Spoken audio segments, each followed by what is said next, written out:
السلام علیکم ورحمۃ اللہ وبرکاتہ۔ رب اشرح لی صدری ویسر لی امری واحلل عقدۃ من لسانی یفقہوا قولی۔ پارہ نمبر 14 سورہ النحل اور آیت نمبر آج ہم پڑھنے جا رہے ہیں 31 سے۔ اعوذ باللہ من الشیطان الرجیم، بسم اللہ الرحمن الرحیم۔ جنات عدن يدخلونها تجری من تحتها الأنهار لهم فيها ما يشاءون كذلك يجزي الله المتقين۔ لفظی ترجمہ دیکھ لیتے ہیں، ساتھ ہی تھوڑی بہت وضاحت بھی، اور آپ لوگ لازمی اس کو شیئر کیا کریں ثواب کی خاطر۔ جنات عدن، باغات ہمیشہ کے، یدخلونہا، وہ داخل ہوں گے ان میں، تجری، بہتی ہوں گی، من سے، تحتہا الانہار، ان کے نیچے نہریں، لہم، ان کے لیے، فیہا، اس میں ہوگا، ما یشاءون، جو وہ چاہیں گے۔ کذالک، اسی طرح، یجزی، بدلہ دے گا، اللہ تعالیٰ، المتقین، کن کو؟ تقوی والوں کو۔ اب عدن کے معنی اقامت، یہ متقین کے لیے اقامہ ہے، جہاں سے نکلنے کا ان کو کوئی خوف نہ ہوگا۔ اچھا بیج اچھے پھل، خراب بیج خراب پودا خراب پھل، جیسی سوچ ویسا ہی نتیجہ لاتی ہے۔ الذین تتوفاہم الملائکۃ طیبین، یقولون سلام علیکم ادخلوا الجنۃ بما کنتم تعملون۔ الذین، وہ لوگ، تتوفاہم، فوت کرتے ہیں ان کو، الملائکۃ، فرشتے، طیبین، طا یا با، وہ پاک صاف ہوتے ہیں، یقولون، وہ کہتے ہیں، سلام علیکم، سلام ہے تم پر، ادخلوا، داخل ہو جاؤ، الجنت، جنت میں۔ اب یہاں پہ جو پہلا الف ہے وہاں پر میں نے ضمہ یعنی پیش لگایا، تو کیونکہ تیسری حرکت کون سی ہے؟ خا کے اوپر پیش ہے، تو اسی لیے پہلے پہ بھی ہم پیش لگائیں گے۔ داخل ہو جاؤ جنت میں، الجنتا، جنت میں، بما، بوجہ اس کے جو، کن تم تھے تم، تعملون، تم عمل کرتے۔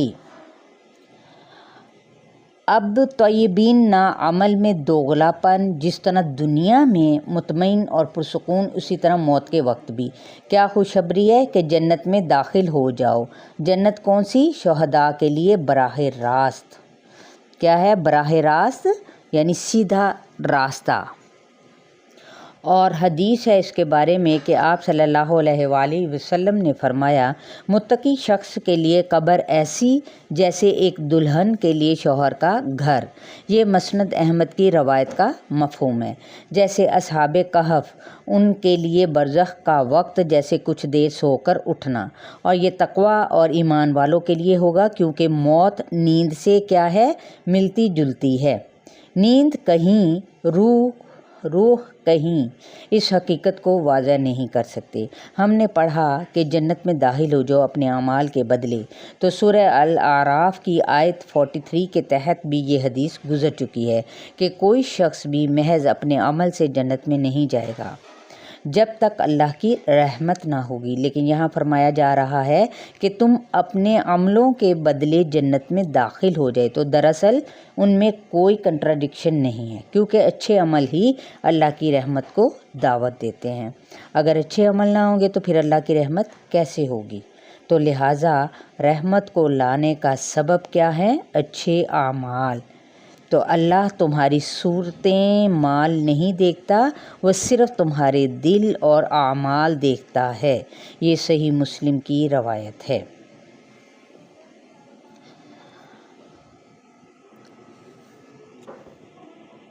هل ينظرون إلا أن تأتيهم الملائكة أن تأتيهم الملائكة أو يأتي أمر ربك كذلك فعل الذين من قبلهم وما ظلمهم الله ولكن كانوا أنفسهم يظلمون۔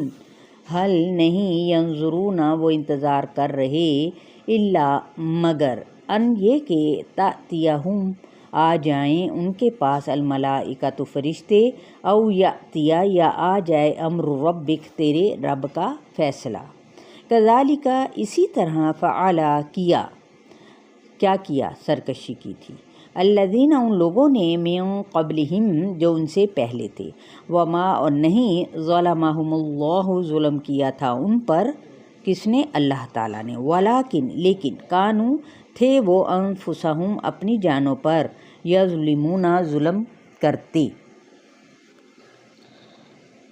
تو گزشتہ اقوام کے حالات سے نصیحت کی جا رہی ہے، کس ظلم کی طرف اشارہ ہے؟ انبیاء کی مخالفت اور تکذیب کا۔ فَأَصَابَهُمْ سَيِّئَاتُ مَا عَمِلُوا وَحَاقَ بِهِم مَّا كَانُوا بِهِ يَسْتَهْزِئُونَ۔